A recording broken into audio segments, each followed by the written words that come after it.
my name's Suzanne Edwards and I am the founder and director of Enlighten.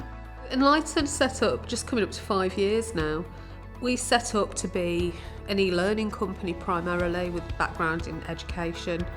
However, we very quickly evolved to becoming an emerging tech company. I recognised a real need for some mental health support for school children. It's not the heavy duty support, it's self-help strategies for when students feel a little bit low, a little bit overwhelmed. What we wanted to do though, rather than just go here's some resources, is use the augmented reality to provide that instant gateway.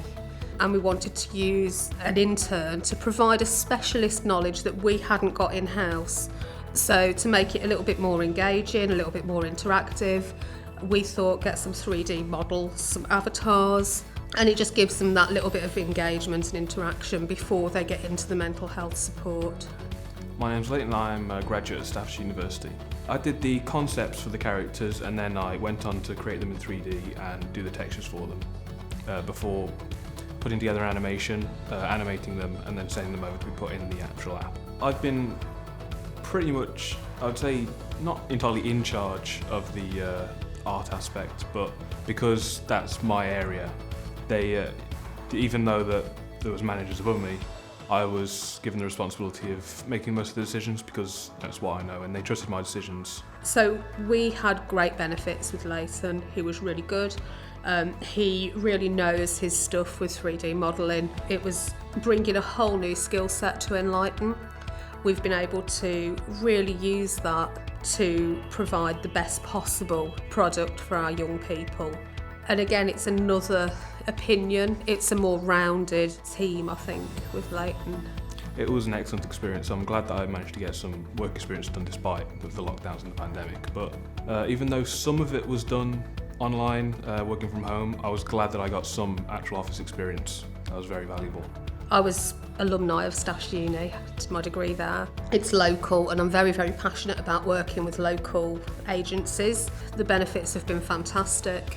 The academic support, the intern support and the grant funding together have really provided a legacy for us in that, you know, we've upgraded our capabilities with the intern, we've got better equipment and we've just got a better understanding with the academic support of the impact that we could have. And I'm still getting, again, ongoing support from the County Council, which is fantastic. I definitely recommend internships because, you know, industry experience, it's not hard to get because, especially in my field, they ask for experience even to get the junior roles. So you're kind of stuck in a loop of not being able to get the experience until you've got a portfolio that's just good enough to carry you. So it's a very, very good entry point into industry. We hope to be able to support school children across the country. You know, students are facing a very, very uncertain future. They don't know if they're going to be doing exams. They don't know when they're going back to school. They don't know how, when they're applying for jobs, their lack of exams is going to affect them. So the stress levels are much higher than even they would be normally. So I think it's going to have a massive impact. I'm hoping it makes quite a lot of difference in the schools. There is, well, from my experience, quite a lack of experience in dealing with mental health issues by the teachers. Sometimes they hire in specialists, but not every school can do that. If they've got, you know, instant access to someone online, that's huge help. I'm very happy with the fact that I've managed to work on such a project like that. Making art, it's nice. I like people to enjoy the stuff I make, but the fact that it's making an actual difference is, you know, it's huge. I'm very happy about that.